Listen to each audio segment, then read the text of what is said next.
আমরা কোনো অপরাধ করি নাই, পুরো অপরাধ ছাড়াই আমাদের চাকরি ছাঁটাই করা হয়েছে। অন্তর্বর্তীকালীন সরকারের বরিশালের সরকারের প্রতিনিধি হচ্ছেন জেলা প্রশাসক।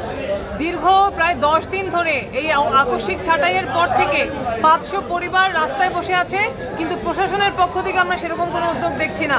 আমরা বলতে চাই এই ছাঁটাই একদিকে অমানবিক অযৌক্তিক, আরেকদিকে ট্রেড ইউনিয়ন থাকার কারণে এই ছাঁটাই বেআইনিও বটে। ফলে অবশ্যই প্রশাসনের এখানে ভূমিকা রাখার আছে, তারা সেই ভূমিকা রাখেননি দেখে আজকে শ্রমিকরা এখানে অবস্থান নিয়েছে। তারা দিনব্যাপী অবস্থান করবে। আমরা আশা করব প্রশাসক তাদেরকে কোনো একটা সমাধানের আশ্বাস দেবেন এবং পরবর্তীতে শ্রমিকদের এই ছাঁটাইয়ের বিষয়ে তারা পদক্ষেপ দেবেন, যাতে করে 500 পরিবার কোনোভাবেই রাস্তায় না বসে। আমরা সেই দাবিতেই আজকের এই অবস্থান কর্মসূচিতে একাত্মতা ঘোষণা করেছি এবং সামনের দিনেও শ্রমিকরা কঠোর থেকে কঠোরতর কর্মসূচি দিলে আমরা সেখানে অবস্থান করব।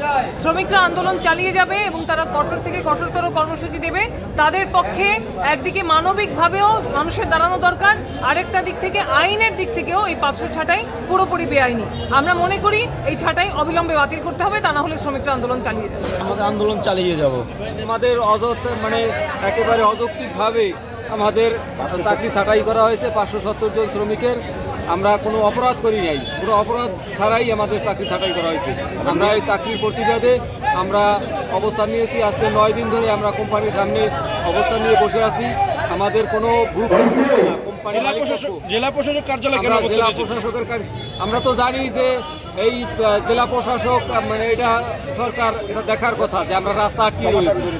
এই আটকানোর অবস্থাটা তাদের দেখার কথা ছিল, কিন্তু তারা দেখে নাই, তারা কখনো খোঁজ খবর নেয় নাই। আমরা তার জন্য আমরা নিজেরাই এখানে